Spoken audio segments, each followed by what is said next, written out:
One who lives for others never dies. A great saying by some anonymous.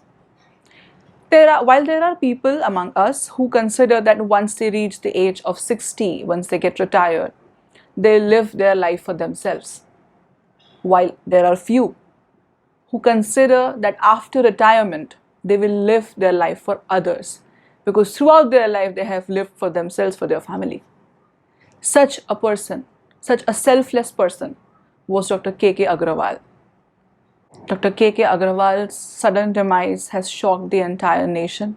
There were many people who were touched by his selfless act. Dr. K.K. Agrawal, he started his medical career in 70s. Since then, he had treated many patients. He had been a part of lives of patients and their relatives. He's been president of Indian Medical Association, being recently awarded with Padma Shri. In his whole life, he is devoted for the care of people. In the time of COVID-19, when he was in his 70s, he didn't choose to sit at home and just enjoy his time with family. He came out. He tried and reached to as many people as possible through internet, tried educating them about COVID-19, how to protect themselves against COVID-19, how to treat them if they are home quarantined. Every small questions answered by Dr. K.K. Agrawal saved few lives. In one of his previous videos, we saw that he was COVID positive and he had some breathing difficulty maybe because he was seen with nasal prongs, oxygen mask. Even in that situation, he was there with us, explaining us how to fight COVID-19. He also mentioned one thing, that whatever happens, the show must go on. His view, his vision was to educate people about their health. I have learned a lot from him, directly or indirectly. Hence, now it's my responsibility to continue what he left behind. I'll consider it a privilege that I'll keep doing and educating as many people as possible about their health, to reach out to them in their time of need. In the same thing, we have started free online consultations so that we can help many people to get their questions answered, to help them when they need us, when they need a family support. The details of free online consultation is being displayed on screen. It's a humble request from my end. Please do your part and share it with many and many people, so that if they will require medical advice, we will be there for them. Hello friends, welcome to My Expert Doctor, and you are with Dr. Shalini Singh Salonke, your consultant physician. In this COVID series, in videos that we have been showing you, we have explained you what is COVID-19, what are those precautionary steps to fight against it, how can you identify your symptoms, how can you treat your symptoms at home during home quarantine. In our previous video, we have mentioned how these new variants, mutations of COVID-19 are going to affect us or are affecting us currently. We have also seen, are vaccinations good? Are they efficacious and safe? And which vaccine to choose? So if you're liking all these informations, motivate us by hitting the like button. Share it with more and more people so that they will also get benefited out of it. And if you have some questions regarding the information that we have given in the videos or COVID-19 in general, you can put it on comment box. We will try and answer it as soon as possible. And do not forget to subscribe this channel to get the notifications of further upcoming videos. Topic, we are going to discuss few important concerns about vaccines. This is second part of COVID vaccination series. In first part, we have seen which vaccine to choose and are vaccines safe. If you have not seen that video, the link is given in the description box. You can watch it today itself. Now, tell me one thing. Do you know the recent guidelines of COVID vaccination registration issued by the government?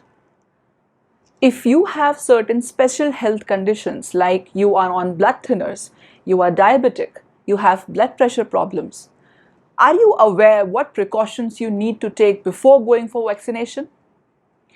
If you are pregnant, if you are breastfeeding, is vaccination safe for you? Can you still get your jabs? We are going to see all these questions and their answers in this video and much more. Okay, so now let's see quickly what are the new guidelines for registration of vaccine. You must know that it is mandatory for the beneficiaries to register themselves before taking the vaccination. Two types of registration you can do. One is online, the other is offline.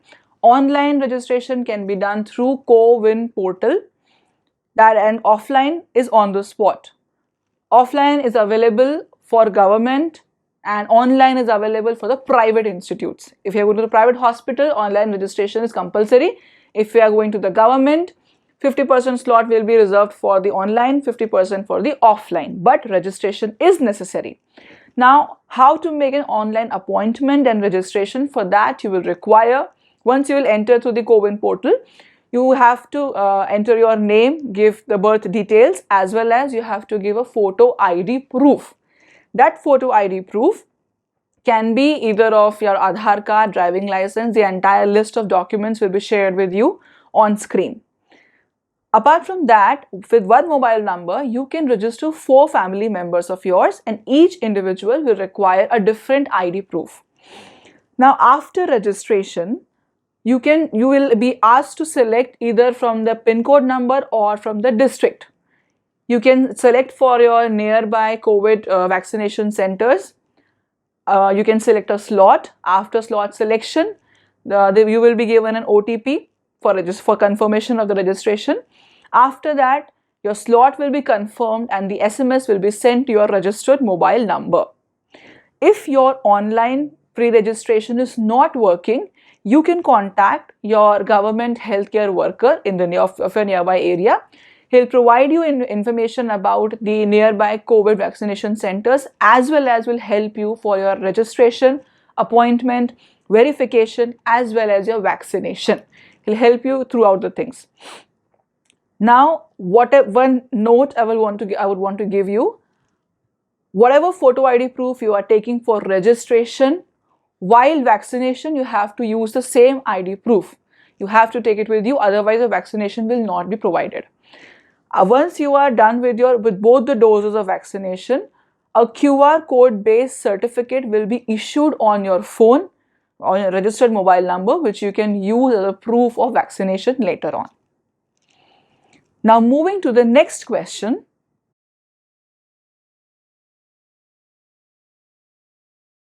Now, if you have any concerned special existing health conditions like diabetes, blood pressure, heart-related disorders, or any other thing, you are on blood thinners, probably you have a history of allergy regarding food, oral medications, you have to inform your physician regarding this thing and that you have registered for vaccination.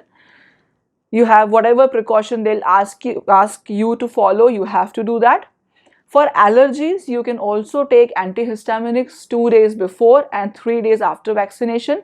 They'll help you to relieve the symptoms of allergic responses. Apart from that, once you have to reach your booth, your COVID vaccination center as per the slot timing and the venue given to you. Please do not reach there before time. You have to avoid crowded places while vaccination and maintain social distancing, otherwise you will bring back infection at your home. Then at your turn of vaccination, you have to inform the vaccine provider about your pre-existing health conditions.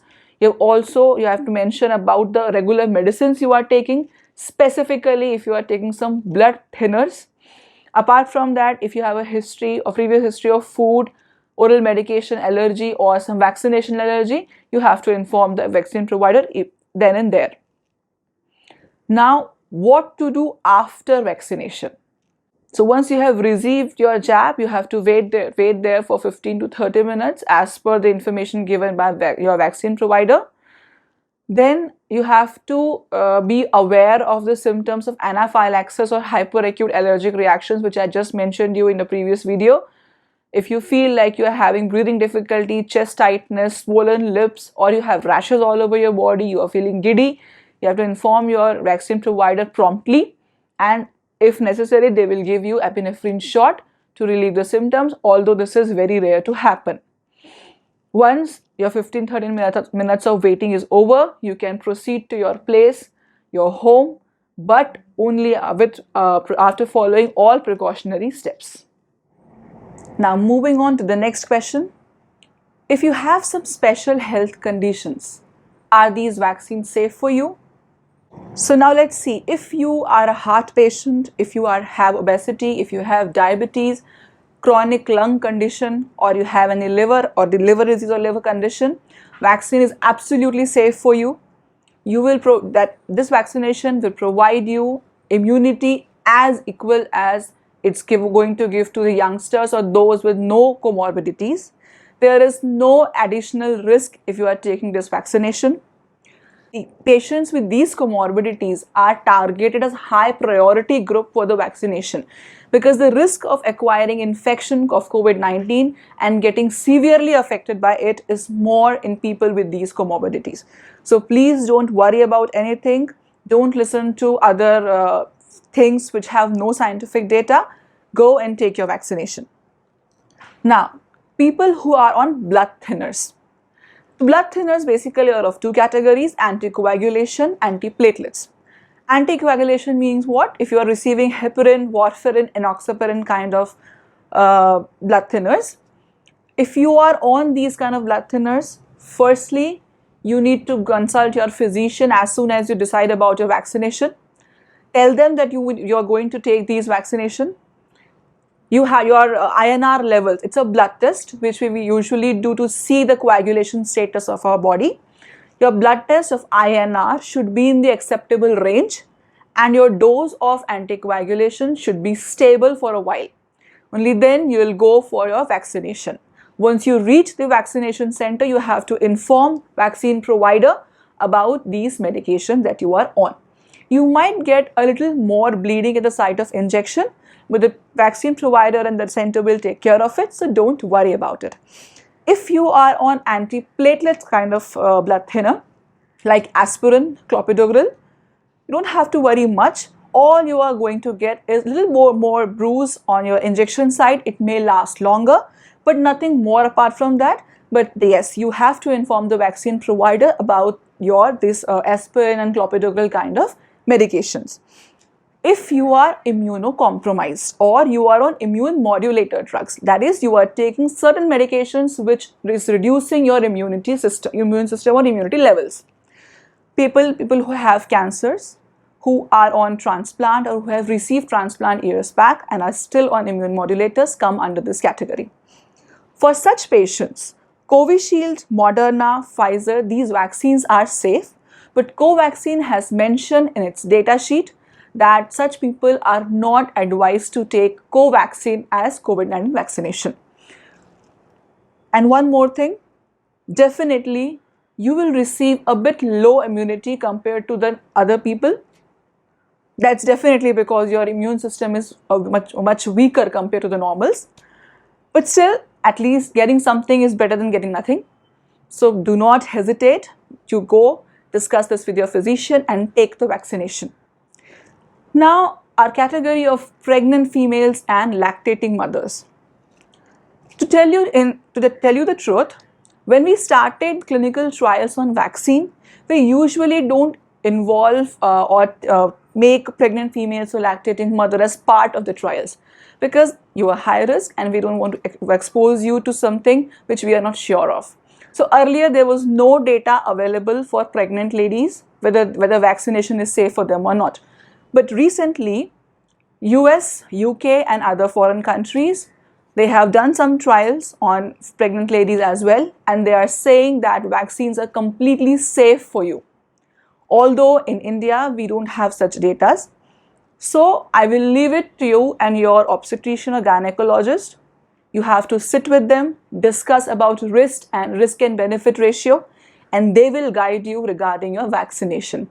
But if there are certain other questions which you have in your mind which are not answered yet, you can put it in the comment box. I'll prepare a video for those questions.